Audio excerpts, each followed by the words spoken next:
luchan contra algunos de los incendios más descomunales y peligrosos del mundo.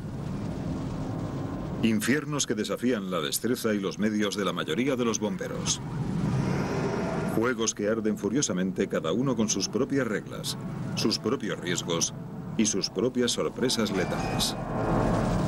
Fue casi como estar en el infierno, algo parecido. Nunca había estado en un lugar tan abrasador. Ver a una persona quemada no es muy agradable. Podría perder a mi hermano y a mi hijo a la vez. En definitiva, podíamos morir haciendo esto. Los pocos que osan aceptar el desafío se ganan la vida burlando. Nos miraban como si fuésemos salvajes, renegados fanfarrones. Habrá gente que piense que estamos locos, mal de la cabeza, que deseamos morir, pero no es así. Simplemente tenemos un trabajo y nos gusta hacerlo. Algunos mueren en una clase de incendios en que pocos poseen la habilidad y el entrenamiento para combatirlos. Son los incendios industriales. Inmensos infiernos avivados por petróleo, gasolina y otros líquidos inflamables. No son fáciles de extinguir y la combustión genera más calor y dura más tiempo que la de casi cualquier otro fuego. Vida diaria. Los desastres industriales son una amenaza omnipresente. Y la es como un dragón y nuestra misión es introducir el veneno en la boca del dragón y hacer que llegue hasta su estómago para matarlo. Enseñar a los novatos a hacer simplemente eso es determinante para este ejercicio. Aquí tenemos el proyecto marino. Esta tarde los muchachos harán su último examen práctico en el que básicamente se encontrarán en los escenarios en los que han practicado toda la semana. Lo único es que los vamos a unir todos para que tengan que enfrentarse a un incidente como los de verdad. El escenario será este barco que está amarrado. El cubierto simula la parte superior de una cubierta que ha saltado por los aires, por lo que el compartimento de carga queda abierto y pronto también comienza a arder.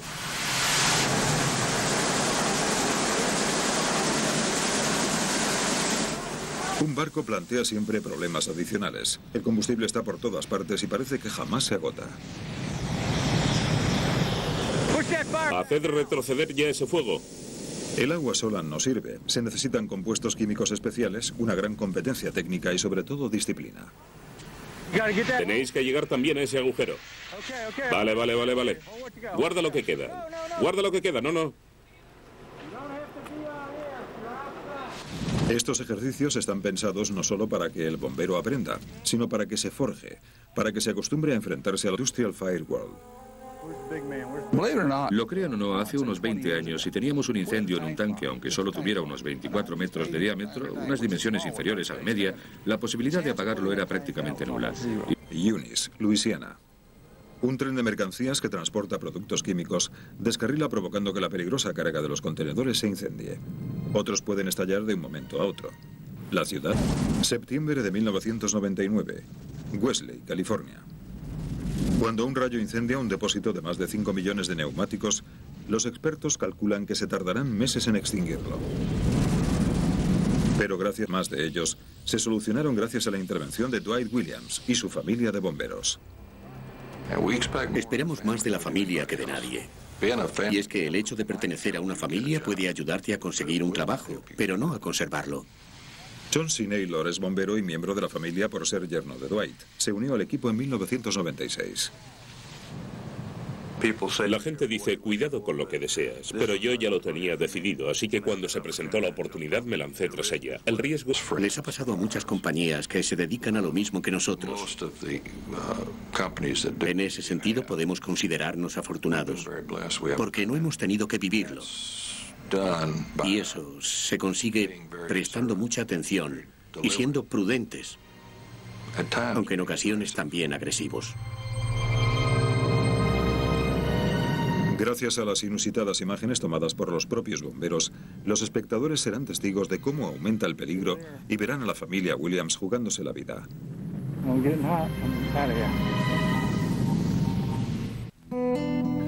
El 26 de junio de 1900... Ya no teníamos que dispersar los vapores. Se trataba de combatir un incendio y salimos ahí fuera.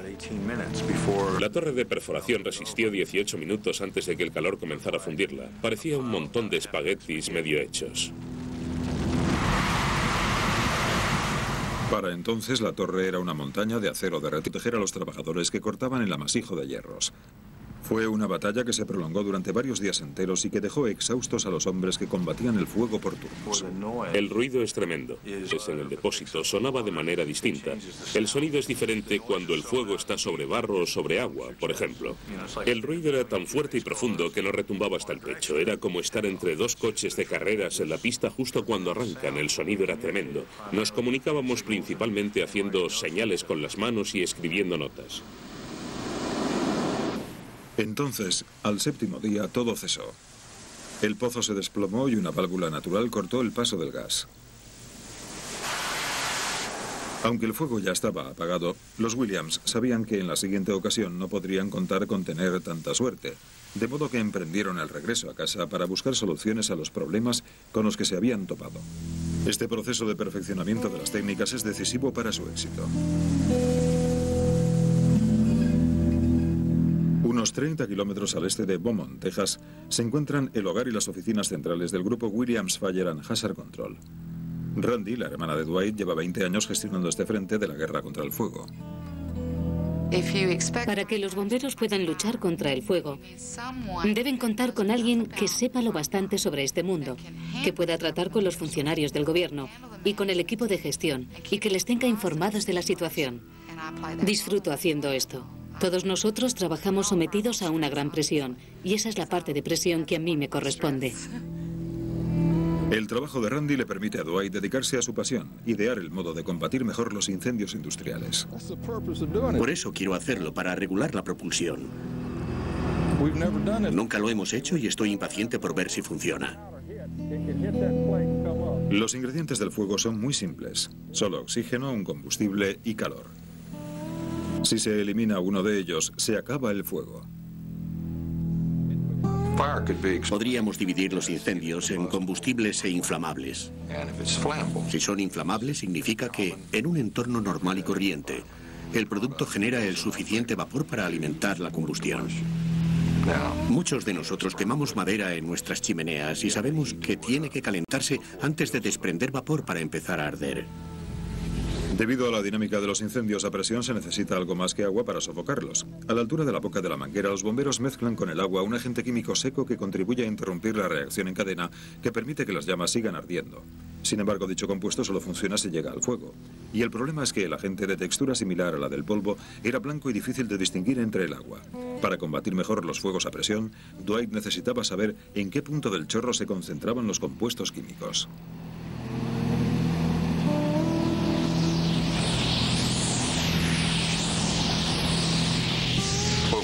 Eso era lo que buscábamos. Sabíamos que cuando te encuentras en medio de un incendio de grandes dimensiones, en el fragor de la batalla, era complicado ver el compuesto químico seco y por tanto no sabías si estaba llegando a donde tenía que llegar.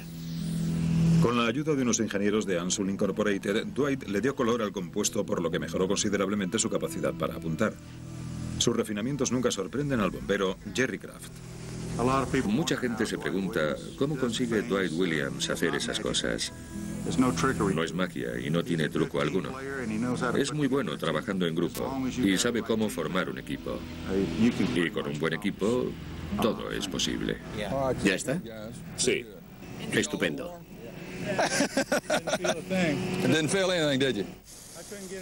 Ese gran avance es solo uno de los últimos inventos que se le atribuye a la familia Williams. Como espumas para sofocar las llamas, potentes y sofisticadas bocas de incendios monitorizadas y otros dispositivos de alta tecnología. Todos ellos pronto se convirtieron en armas en una industria que pide soluciones desesperadamente. A finales del siglo XIX comenzó a desarrollarse la industria petrolífera en Estados Unidos y con ella llegaron los descomunales y complicados incendios del crudo. El agua sola no servía de mucho. Los incendios de líquidos inflamables alcanzaban temperaturas tan elevadas que la mayor parte del agua se transformaba en vapor de inmediato y era frecuente que las brigadas de bomberos tuvieran que permanecer ahí de pie observando cómo las llamas devoraban los campos de petróleo. Entonces se llegó a la conclusión de que sería mejor para la industria atacar las llamas cortando el suministro de oxígeno. Por eso trataron de extinguir el fuego con espumas muy gruesas y costosas, pero a la hora de llevar la pesada espuma hasta las llamas se encontraron con nuevos problemas. Apareció en escena un joven ingeniero. Su intervención fue decisiva para desarrollar los sistemas de suministro que, en última instancia, lograrían salvar muchas vidas y el entorno. Ese hombre era el padre de Dwight, Les Williams, quien recibió su bautismo de fuego a una edad muy temprana. Siendo miembro de la tripulación de un portaaviones en 1945, con tan solo 20 años, Les fue testigo de uno de los horrores característicos de la guerra en el Pacífico Sur, un ataque kamikaze. La explosión y el fuego acabaron con la vida de 25 compañeros suyos e hirieron a otros 100. Aquella noche, Les dejó de ser un marinero para convertirse en bombero y sufrió quemaduras de 3er grado. Las heridas sanarían, pero en aquella experiencia Les encontró la pasión de su vida, algo que cambiaría la historia de la lucha contra los incendios para siempre. Sin duda, él fue el creador de este campo de la industria. Fue el pionero de la lucha contra los incendios provocados por líquidos inflamables. Enseñó a mi hermano. Y ahora, cuando este va a un incendio, hace lo mismo que él. Mi padre era un inventor, una de esas personas que sabía lo que otros necesitaban. Yo podía decirle lo que necesitaba y para cuando llegábamos a casa ya tenía hecho un dibujo en una servilleta.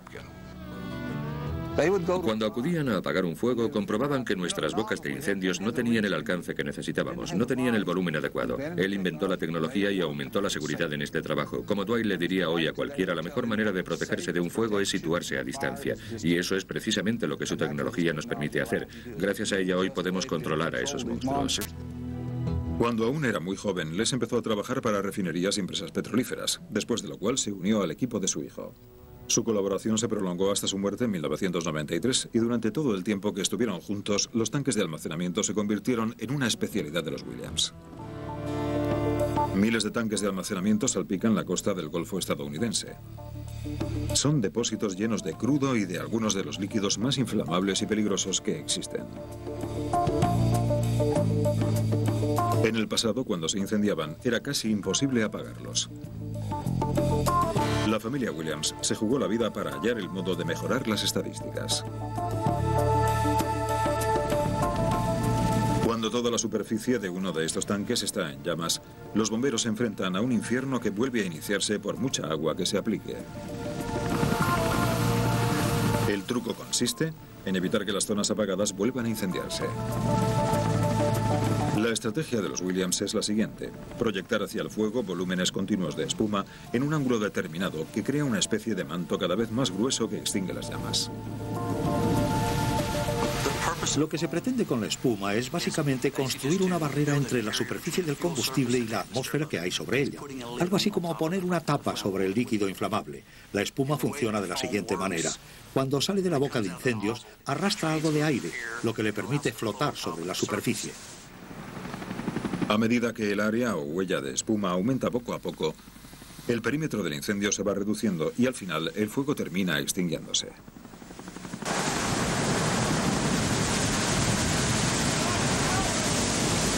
Pero existen otras variedades de incendios en tanques. De entre ellas destaca una, gracias a la existencia de techos flotantes. Este sistema evita la formación de espacios en los que pueden acumularse vapores explosivos. Pero tiene un punto vulnerable, la junta de goma. Las juntas situadas en torno a los bordes que se deslizan de arriba a abajo por la estructura externa del tanque, en ocasiones se estropean y permiten que los vapores escapen. Y muchos de los incendios de juntas que vemos empiezan debido al mal tiempo, a rayos o a la electricidad estática, pero sobre todo a rayos. Cuando un cierre se incendia, la situación se convierte en una pesadilla. El fuego se alimenta desde abajo como una mecha y solo sucumbirá a espuma concentrada aplicada de forma metódica. Antes nos metíamos allí y bajábamos la escalerilla situada sobre el techo flotante que se encontraba literalmente flotando sobre gasolina o crudo. Y desde allí apagábamos el incendio con un extintor químico de polvo seco.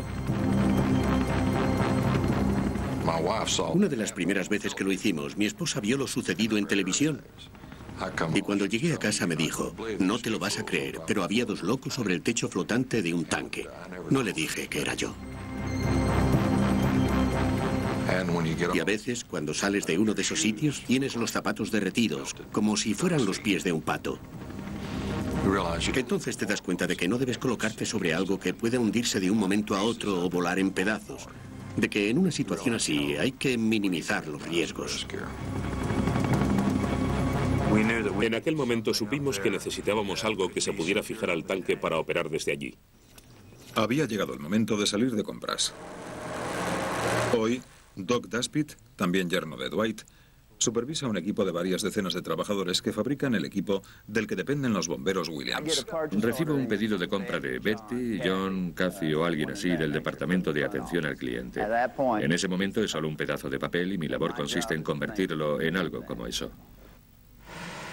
El equipo de fabricación de los Williams produce equipamiento solicitado por refinerías de todo el mundo. Cuento con el respaldo de un equipo excelente. Ingenieros, operarios, soldadores, trabajadores manuales, ensambladores. Los muchachos están dejando su huella en el mejor equipamiento que se fabrica. Basándose en un prototipo, Doc Daspit creó de la noche a la mañana un dispositivo que lleva su nombre, el Daspit. Lo pusieron a prueba el 24 de julio de 2000. Los Williams respondieron a otro fuego declarado en un tanque de casi 30 metros de diámetro en Sealy, Texas. El vídeo de los bomberos dejaba muy claro que era de todo punto impensable caminar sobre el techo flotante. La junta de goma que rodea la circunferencia de la tapa o techo, el techo flotante, se había quemado, por lo que todo el crudo había quedado expuesto y precisamente por esa zona estaba empezando a arder. Si no se interviene, una junta en llamas puede pasarse mucho tiempo ardiendo, y nuestra mayor motivación para apagar un incendio así es el medio ambiente. No queremos que haya vapores en el aire.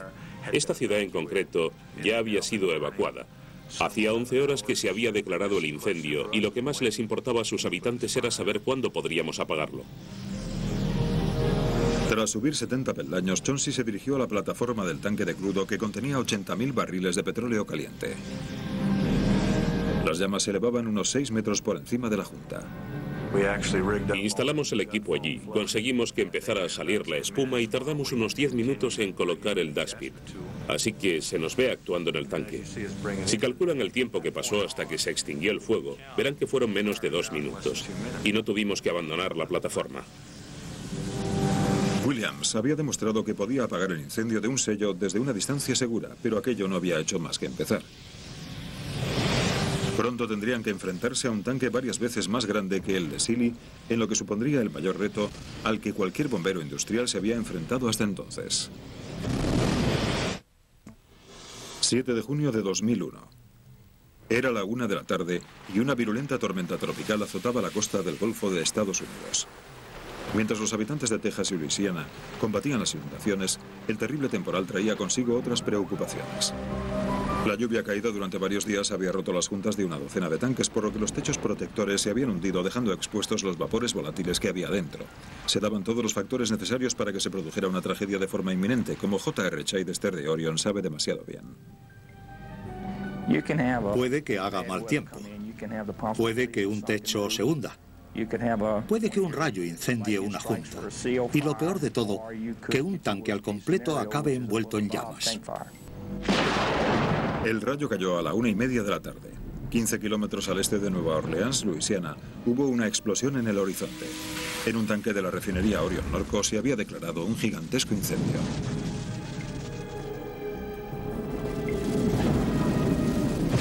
Lo sucedido, que acaparó la atención de todos los medios de comunicación, fue un desastre sin igual. El tanque tenía más de 80 metros de diámetro y contenía unos 300.000 barriles de combustible. Luisiana se encontraba ante el mayor incendio de un tanque de toda la historia. Mi problema era que había un incendio en mi refinería y mis jefes querían que arreglara aquello, que solucionara el problema. Para la industria era una pesadilla hecha realidad. El jefe del Departamento de Protección contra Incendios de Orion pronto comprendió que su equipo necesitaba ayuda. Minutos después de la explosión, el teléfono sonaba en la oficina que los Williams poseen en el sudeste de Texas. Randy Williams respondió a la llamada. Cuando un cliente llama por teléfono, lo primero que le pregunto siempre es de qué tipo de emergencia se trata. Si es un incendio de un tanque, además tengo que saber si hay otros tanques que corren peligro. ¿Cuál es el producto? ¿Qué tamaño tiene el tanque? ¿Qué profundidad tiene el combustible? ¿Cuál es la fuente de agua más cercana? ¿De qué equipamiento disponen? ¿Y qué espuma tienen? Hay que conocer muchos datos. Antes de que acabara el día, Dwight se vería inmerso en un enfrentamiento con un demonio para el que llevaba preparándose toda su carrera. Su contrincante era un gigantesco tanque en llamas. Cuando nos llegó la información sobre el incendio de la Orion y nos confirmaron que el diámetro del tanque era de 80 metros, ya sabíamos que en este mundo de la extinción de incendios se consideraba que ese tanque no se podía apagar, que era imposible. Y eso siempre es motivo de preocupación. La empresa petrolífera no quería escuchar aquello. Yo sabía que iba a ser difícil y peligroso. Por eso nos habían llamado. Porque tenían problemas. Teníamos que hacer el trabajo. Sentí que debía ir inmediatamente a ayudar al jefe de bomberos a controlar los riesgos allí. A las 2 de la tarde, en el cuartel general de los Williams, Randy evaluaba al monstruo que esperaba a su equipo y decidía lo que necesitaban para acabar con él. Les digo cuánta manguera van a necesitar y si será de 15 centímetros o si tenemos que llevarla más grande dependiendo del tipo de incendio de que se trate. Pero había una dificultad añadida. Las carreteras estaban inundadas y los aeropuertos cerrados. Randy tenía que encontrar la manera de trasladar a sus hombres, junto con todo el equipo, a casi 500 kilómetros de distancia, hasta la refinería Orion de Luisiana. Conocer el estado de cada pieza de su multimillonario inventario es responsabilidad del hijo de Randy, Jason. Si el equipo no funciona, no podemos apagar el fuego. El equipo tiene que funcionar. Las bombas tienen que funcionar. Los cañones tienen que funcionar. Si no es así, yo tengo la culpa. Soy el responsable de que todo esté listo para usarse día tras día. Los Williams sabían que la refinería les consideraba su última esperanza y también su mejor baza. Y aunque son profesionales con una reputación en juego, también son una familia a punto de exponerse a una situación terriblemente peligrosa. Si mientras estaban apagando el incendio hubiera sucedido algo catastrófico, si se hubiera producido una explosión o algo así y hubiera matado a 4 o 5 bomberos, no serían simplemente Joe, Bill, Bob, etc. Serían los hijos, los yernos, el padre, así que tienen mucho que perder. Y no creo que a nadie le gustara tener que decirle a Ray Mary, su esposa, oye, Dwight perdió la vida en este incendio. O comunicarle a Randy que su hijo no regresará a casa hoy, que murió en el incendio. Podría perder a 2 hombres muy importantes en mi vida, mi hermano y mi hijo a la vez, lo cual es aterrador. Pero por otro lado, si sucede es porque Dios lo ha querido, no porque hicieran algo mal. Dwight, Chauncey y el bombero Eric Laverne se adelantaron al resto del equipo y salieron hacia la refinería. Íbamos de camino repasándolo todo una y otra vez y comentando lo que podíamos hacer para mejorar la situación. Sabíamos que teníamos una oportunidad y que si fracasábamos, nunca antes se había incendiado un tanque de esas dimensiones. Entonces Jerry Kraft, uno de los bomberos del equipo de Williams, recordó un episodio del pasado. Creo que después de ese tanque, el más grande había sido uno de 60 metros de diámetro que el grupo Williams Fire and Haze Control había logrado extinguir un par de años antes. Empezaba a anochecer cuando los Williams se aproximaban a la refinería. En sus 25 años como bombero, Glenn Durham no había visto nada similar a lo que les aguardaba en Norco. Era un incendio enorme, de esos que llaman la atención. No repetiré todo lo que dijo Jason, pero en resumen comentó que parecían 2 tanques. Yo le saqué de su error. No, le dije. Recuerda que es uno de 80 metros de diámetro. Los trabajadores de la refinería y los bomberos municipales habían estado enfriando y regando con la manguera la zona aledaña durante todo el día, mientras aguardaban la llegada de Williams. La intensidad del calor que desprendía el fuego había hecho arder 2 árboles y amenazaba a los tanques cercanos. Llegamos allí hacia las 6:30, pero tuvimos que esperar a que las grúas pudieran trasladar todo el equipo, a que estuviera instalado, a que las mangueras se encontraran en su lugar y también a que unos 113.000 litros de espuma llegaran allí. Mientras preparaban el equipo, el jefe de bomberos de la Orion le comunicó a Dwight una preocupante noticia. El tanque se estaba poniendo al rojo vivo hasta tal punto que se podía ver a través de él. Intentábamos refrigerarlo, pero empezó a vencerse por la parte de atrás, por la cara norte. Y estábamos haciendo todo lo posible para intentar contener aquello. Existe una cierta tendencia a enfriar el acero de un tanque ardiendo, pero no es una idea nada buena, a menos que ya esté todo listo para apagar el fuego.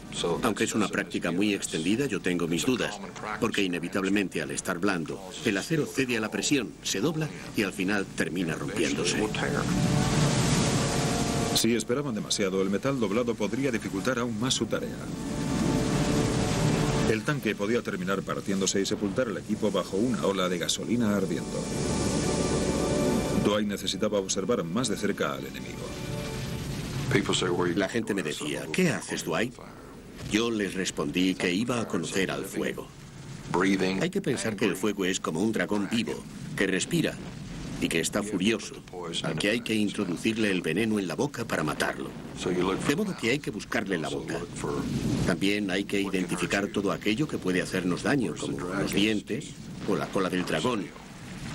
Eso que puede acabar con tu gente o darte problemas o ambas cosas. Cuando llegamos, Dwight nos reunió a todos y empezó a encomendarnos distintas tareas. A mí me pidió que averiguara cuánta espuma se veía, cuántos galones teníamos allí. Para colocar en posición los camiones de espuma, algunos de los hombres tenían que pasar a unos 30 metros del tanque al rojo vivo. Cuando pasabas al lado en el camión, con las ventanas subidas, y el PBI empezaba a echar humo por el calor, no podías parar de sudar. El plan de Dwight era atacar el fuego con una mezcla de más de 3 millones de litros de espuma y agua.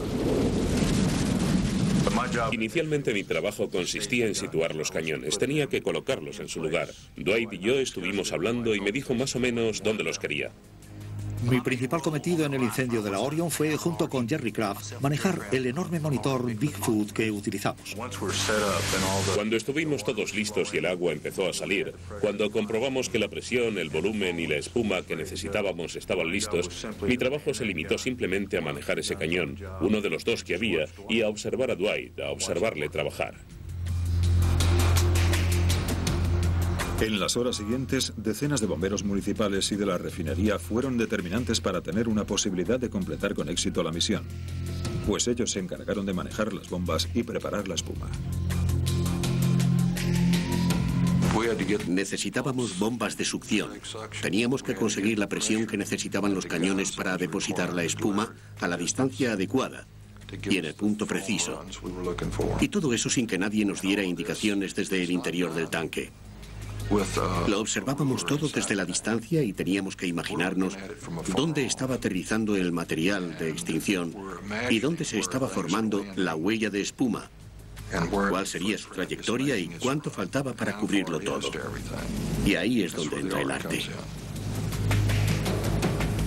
A la 1 de la mañana todo estaba preparado para el ataque. Nunca nadie había intentado extinguir un incendio en un tanque de esas dimensiones. Y lo que les dije fue que teníamos una oportunidad, que contábamos con la energía y los recursos para intentarlo una vez, y solo una vez.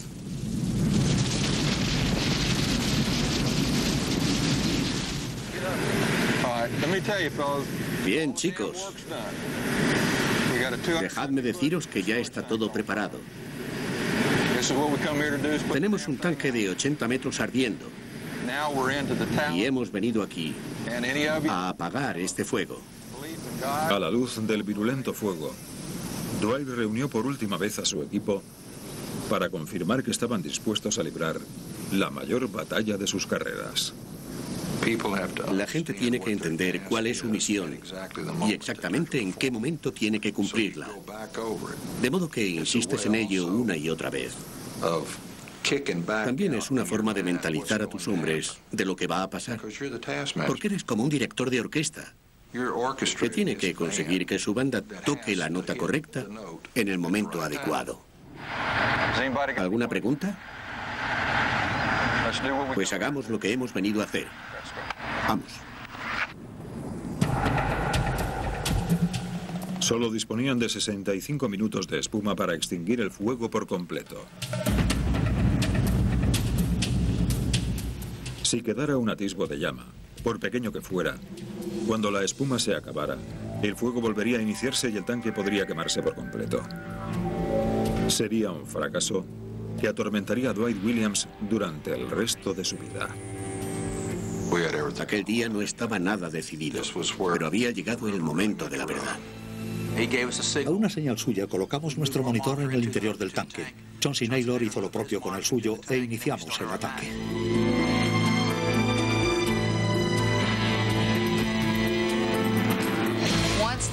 Cuando empieza la batalla y comienzan a aplicar la espuma, el teléfono se queda muerto. Entonces te sientas y esperas, porque es inútil intentar dormir.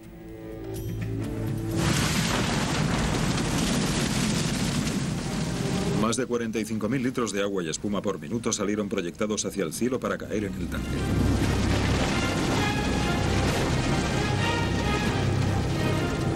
Sin ayuda para ver en su interior, Dwight tuvo que guiarse por el instinto. Solo podía esperar que la capa de espuma necesaria para acabar con el fuego se formara a tiempo.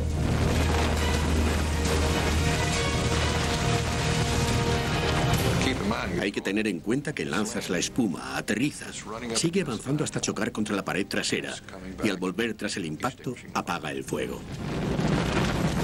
El tiempo pasaba minuto tras minuto. El equipo solo podía esperar. Pasaron unos 11 o 12 minutos antes de que viéramos que las llamas empezaban a disminuir y que estábamos venciendo al fuego.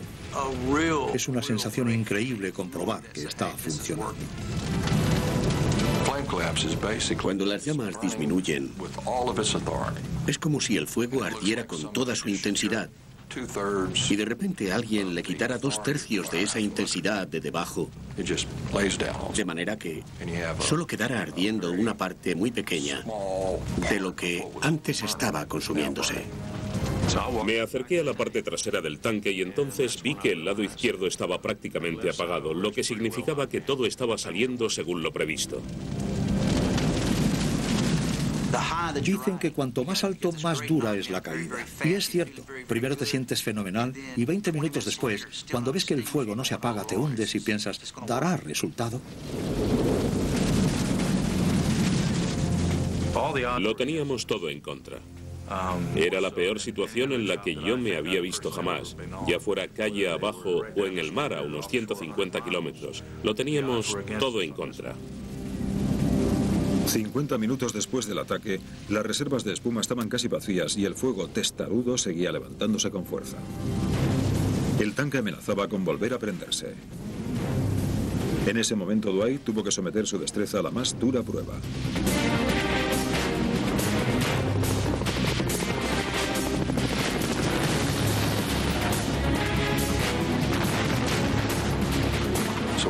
Teníamos una parcela de fuego de este tamaño aproximadamente en el interior del tanque y era imprescindible acabar con ella.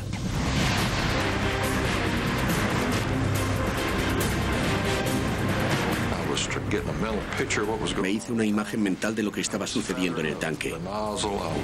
Puse la boca de incendios horizontal. Solo podía pensar en acabar con esa mancha en la manta de espuma y lo intenté. Chauncey estaba moviendo la manguera exactamente como yo quería.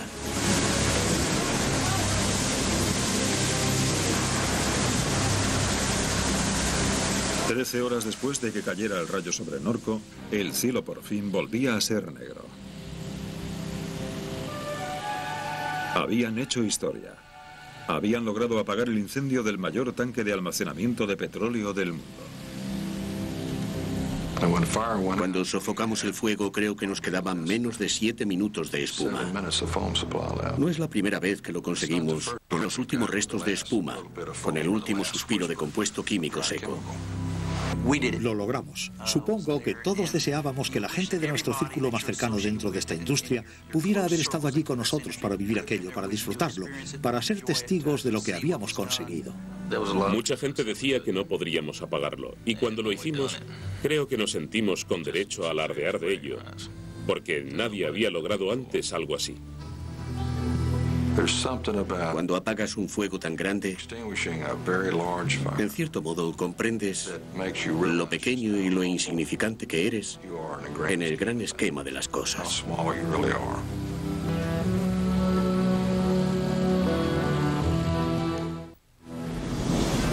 65 minutos después de que comenzara el fuego, Dwight había dictado la sentencia de muerte del dragón. El capítulo final terminó con una victoria sin precedentes. Fue como la Super Bowl de los incendios. Solo hay un ganador de la Super Bowl. Se juega hasta que uno de los dos aspirantes vence al otro. Y eso fue lo que sucedió en nuestro caso. Y he de dar gracias a Dios porque me permitió estar allí, por haber podido participar en esa Super Bowl.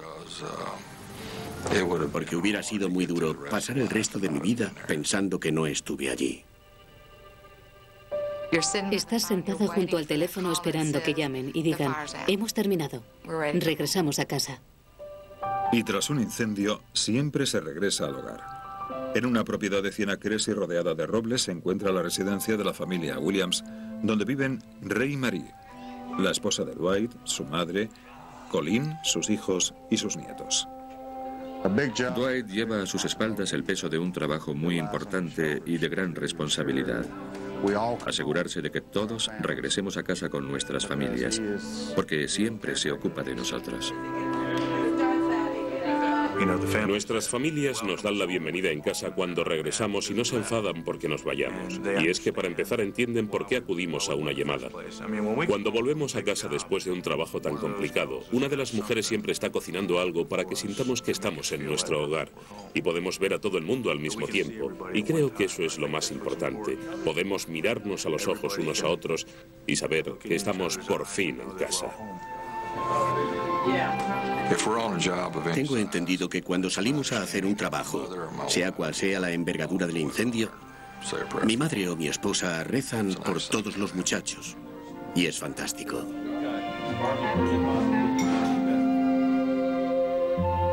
Vuelves a casa a descansar, porque nunca sabes cuándo va a producirse el siguiente incendio.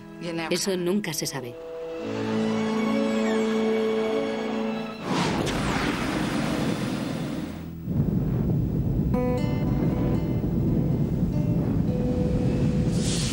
Entre incendio e incendio, el equipo de los Williams sigue trabajando, aunque en este caso probando y entrenando las técnicas y equipamientos decisivos para que los bomberos triunfen en este campo siempre cambiante.